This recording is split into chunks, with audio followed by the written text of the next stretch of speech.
What I'm going to be showing you today is 7 bad boy traits that women fall in love with. This is also going to show you how my game has evolved as I've gotten older, and this is going to show you some higher level tactics, strategies, and techniques to make sure that you can actually attract and retain the women that you like to keep seeing. So keep in mind, I have been evolving over the past 2 years. As a man, it is your job to evolve, okay? If you're not evolving, if you're not learning new things, you're not growing. So with that said, I hope that by age 35, the way I do things and the way I communicate is different than how I do them right now at 28. It is your job as a man to push forward and constantly keep seeking the best ways to do things. Today I'm going to ask for one favor and one favor only. We are so close to having 700 guys inside of our movement, inside of our community, that I want you to join us in this today, because I'm watching guys every single day master, learn, and understand the language of women at an even deeper level, and I know that I can help you based off how many men I'm watching every single day have real life results inside of their dating life. So the first bad boy trait that I start to adapt and that I have started to do is I don't set dates anymore. Never. I never set dates anymore. Here's what I do. I started to realize and I started to understand that seeing them is validation. Okay? Wanting to go out on a date with her is validation. So let me give you some examples. Maybe I'll get a girl's phone number from meeting her when I'm out and about. Maybe I will, meet a girl. Let's say you meet a girl on a dating app, whatever the case may be. Now what I do is I text message them and I never set dates. Because here's what I notice and here's what happens. When you try to set dates, you've instantly revealed your interest level. And majority of women, here's what you have to understand. If you are somewhat of a stranger and you weren't necessarily born with model quality good looks, okay, or whatever the case may be, you have to understand that if she is getting a lot of, let's say, matches on online dating or has a lot of options or she's very attractive, okay, she's going to have to fit you in and make you a priority. And to assume that you're going to get moved up to her priority list where she wants to see you instantly is typically not going to happen. Which means with women, you need to be patient. Okay, so let them reach out to you. Now, here's what happens. I don't ask to set dates anymore. I will text them for days or weeks, or sometimes I will just, randomly check in once a day or every other day and respond to their text messages as they come to me. And eventually, they say, so why have you never asked me to meet up? Why have you never asked me out? Are you ever going to see me? Are you ever going to ask me out? Or, for example, I just got a message today from a girl, pops up on my phone, it says, what are you doing today? Why would that be? Probably because I haven't tried to see her. You have to understand that majority of men are far too needy, they are far too agreeable, and they are far too open with availability. I have enough time to send you a message or two today. I don't necessarily have enough time to go and see you today.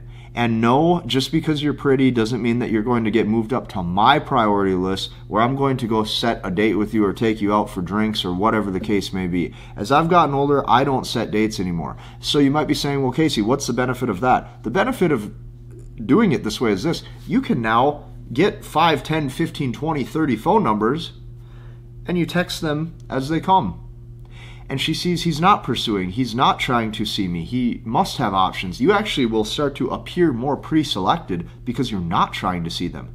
And it's like, okay, you're validated from, or she's validated from the attention a little bit, but now over time she's going to wonder what qualities and what traits do you have about you, and she's going to want to see you. The way that I have been adapting my methods over the years and over the course of definitely this past 6 months is I'm constantly working the angle and the leverage of the frame of getting them to want to come to see me or of getting them to want to reach out to me.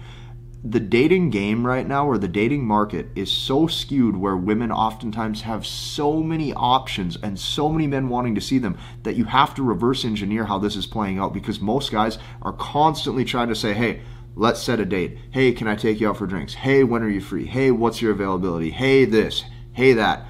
If you can reverse it where it's her coming to you, you are now far more pre-selected. So that is the first thing that I have done, is I've shifted the dynamic. I will be okay with text messaging them longer, and I want them to come to me. It's an entirely different strategy. And for those of you out there who say, well, that's too much validation, too much free attention, you can do it your way then, because I'm going to tell you what, the world is getting more digital. Social media is playing a bigger effect on how women are dating, and oftentimes dating apps are becoming more of a way that women are meeting people. Because of that, you have to understand, if you don't adapt, it's very, very tough to keep things progressing. That's number one. Number two, the second bad boy trait that I have started to adapt. I will now deny sex if she isn't bringing the right vibe with feminine energy to the table. Oh yeah. And I don't necessarily care if she's super pretty and if she's super gorgeous. You see, when you can detach from how beautiful the woman is, okay, and you are actually now sensitive to and caring about the energy that they are bringing to the table. Keep in mind, this takes maturity. This takes me getting older. It takes me wanting a different sort of person in my life, and it takes maturity. If you would have told me this at age 22, there's no way I would have been able to listen. But because I see the world through a different lens, oftentimes what I remember too is I'm like, okay, is this actually serving me the right way? Another thing, as you guys can see, is I've used scripture and verses in some of my past videos over the past week or two. I have started to actually redefine how I view intimacy and sex. Because I say to myself, okay, what if I will be punished one day for this behavior? Right? Indulging in lust. What if I'm punished? And I don't think enough men actually consider how they feel about their own soul. And they don't necessarily think about what could happen in the future when that day comes. So keep that in mind. What I do now is I will deny the sex, because here's the thing is, I've gotten older. I've already had all of these fun experiences. I don't necessarily need to indulge in more pleasure. I don't care. I'm much more interested in the energy and what that woman is bringing to the table. Number three, okay? Past the first date, I don't reach out anymore to see them, ever. And I don't care if we slept together or not. I don't reach out anymore past the first date. The reason being is because if she has all of these options, if on that first date she doesn't have enough interest where I am now her best, she will never have true, genuine desire or true, genuine love for me. Out of all of the women that I've talked to over the past, let's say, year, I've asked the question a lot of times, and I say, do you think majority of women have one specific guy that they liked more than all of the other men that they've ever been with? They all say yes.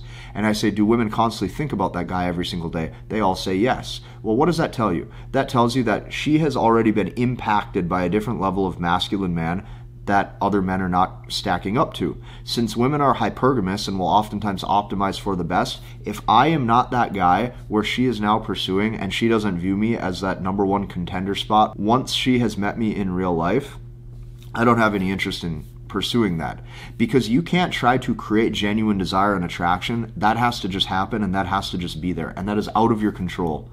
So keep that in mind. This goes into everything. It goes into how you look, your personality, the way you communicate, everything about you as a man. The older you get as a man, the more solidified you are. You start to know yourself. Well, when you start to know yourself more, she's either going to like you or she's not. And as you get older and you become more mature, you have more of a mentality where you're kind of a bit set in your ways. Like, I am how I am to some degree. I communicate the way I communicate. I am how I am. And some women are going to really, really like that and think it's very attractive. And other women, I might not be their cup of tea. And that's okay. So keep that in mind. Past the first date, I don't reach out to see them anymore. Now, number 4. From time to time now, I will flake on dates. Yes, I will set a date. And from time to time, I will flake.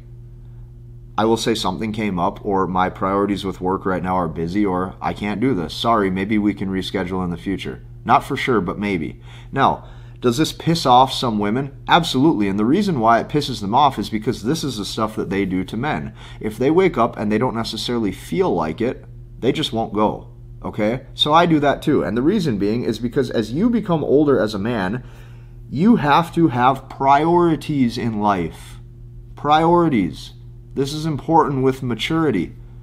If your priorities aren't work-related, as you're getting older, I definitely hope they're family-related. I definitely hope if you, let's say you have kids, I hope that you have different priorities with how you're building your family.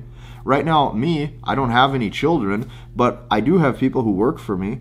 So because of that, I need to make sure that we're doing the right things day to day inside of, the brand and business, and making sure everything is on point. Because of that, I have career priorities. Well, I hope you have priorities too. Women have to see, or the women that you're dating need to see that you're doing other things in life.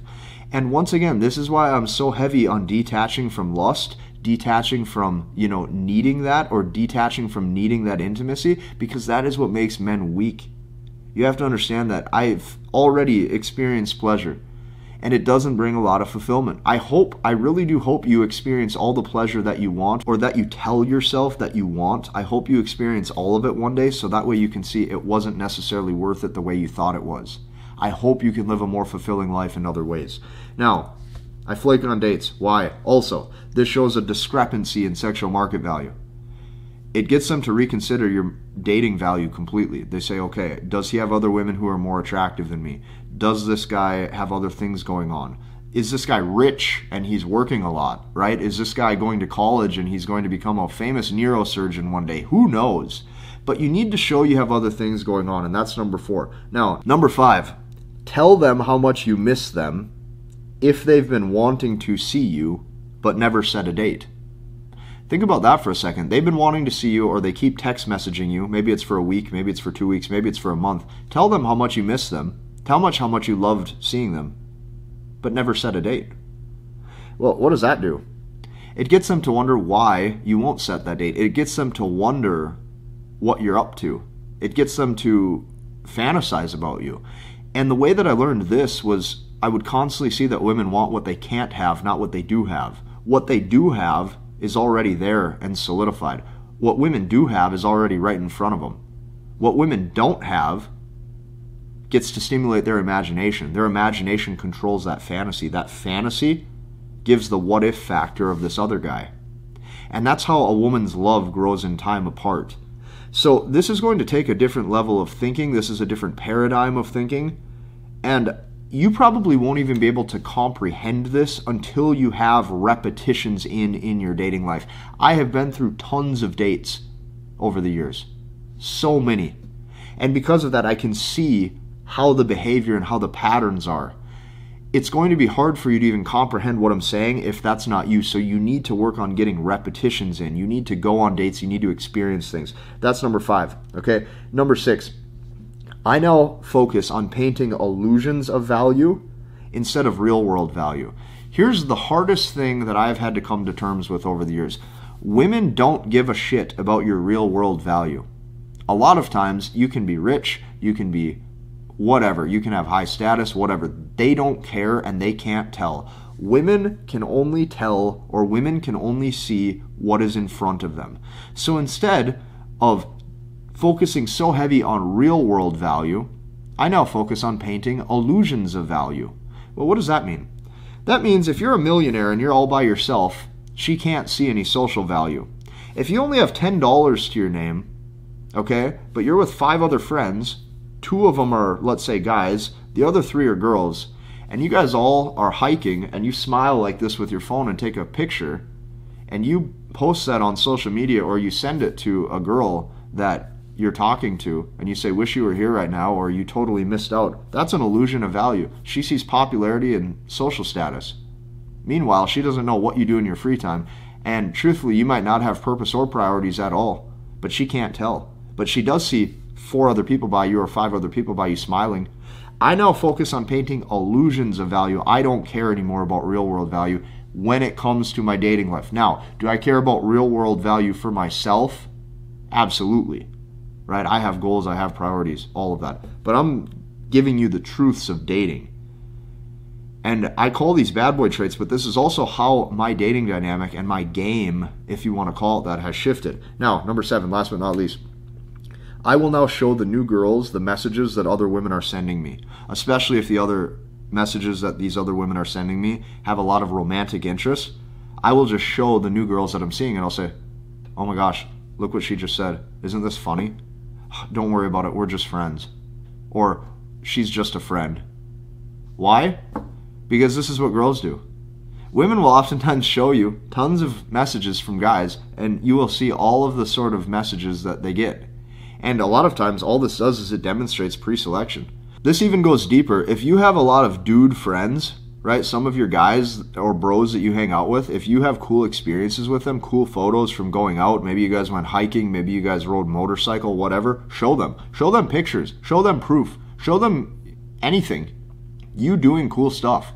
But especially women that are giving heavy romantic interest into you, demonstrate that pre-selection. Women only know what you put in front of them, and oftentimes if you put the right things in front of them, they will desire you. So I invite you to do one thing. I want you to join us inside of this community that I built. We are so close to 700 guys. And on top of that, what I'm going to tell you is this. I'm watching guys every single day understand the language of women at an even deeper level, because I created a whole system. And in this system, we broke it down into 3 pieces. Front end game and how to act when you first meet the woman. Middle game, or mid game, I call it, and how to act when you guys are on that first 1 to 3 dates. And then back end game is how to carry out proper relationship dynamics if it goes that far. And because I have this whole overarching system, I've been watching this system transform a lot of guys' dating lives. And every single day we have comments in this community where guys are talking about this, and it's helping them. So we are so close to 700 guys. Hop into that with us, because this is a great community for you to be part of. If you like this video, hit the like button, comment, and subscribe, and we'll see you in the next one.